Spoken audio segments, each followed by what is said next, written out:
Good morning student. इससे पहले वाले वीडियो में हमने कृष्ण सोबती के बारे में पढ़ा था और कृष्ण सोबती किस तरह से अपने बचपन की घटनाओं के बारे में बताते हुए कहती है।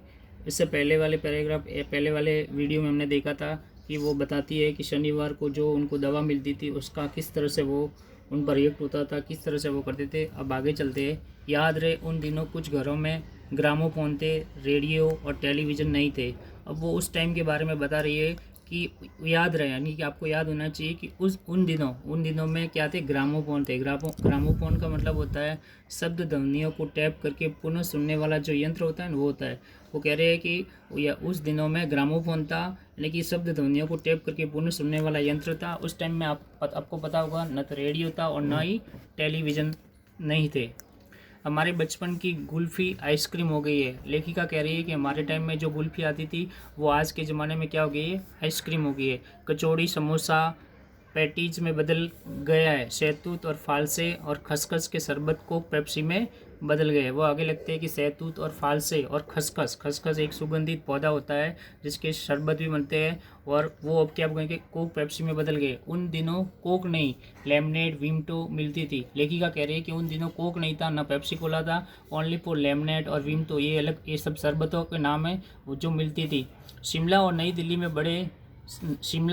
दिल्ली में बड़े हुए बच्चों को वेंगर्स और डेविको इस तरह की चॉकलेट और पेस्ट्री मज़ा देने वाली होती थी। लेखिका कहती है कि शिमला और न्यू दिल्ली है, उसमें जो बड़े हुए बच्चों को जो वेंगर्स और जो डेविको रेस्टोरेंट है या रेस्तरा है उसकी जो चॉकलेट है और पेस्ट्री उसको मज़ा देने वाली होती थी। हम भाई बहनों की ड्यूटी लगती शिमला मॉल से ब्राउन ब्रेड लाने में। लेखिका कह रही है कि हम भाई बहनों की जो ड्यूटी है, जो कर्तव्य है, काम लगता था, वो क्या होता था, शिमला मॉल से हमको क्या लानी थी, ब्राउन जो ब्रेड है वो लाने की होती थी। हमारा घर मॉल से ज़्यादा दूर नहीं था। लेखिका कहती है कि हमारा जो घर है वो मॉल से ज़्यादा दूर नहीं था। एक छोटी सी चढ़ाई और गिरजा मैदान पहुंच जाते थे। एक छोटी सी पहाड़ के ऊपर चढ़ जाते थे और गिरजा मैदान पर पहुंच जाते थे। वहां से एक उतरते और मॉल पर क्या होती थी, कन्फेक्शनरी का मतलब होता है ऐसी दुकान है जिसमें बिस्किट है, नमकीन है, जो ये दुकानें होती थी उसको बोलते हैं कन्फेक्शनरी। काउंटर पर वह तरह तरह की पेस्ट्री और चॉकलेट की खुशबू मन भावती थी। मन भावती का मतलब होता है मन को भाती थी।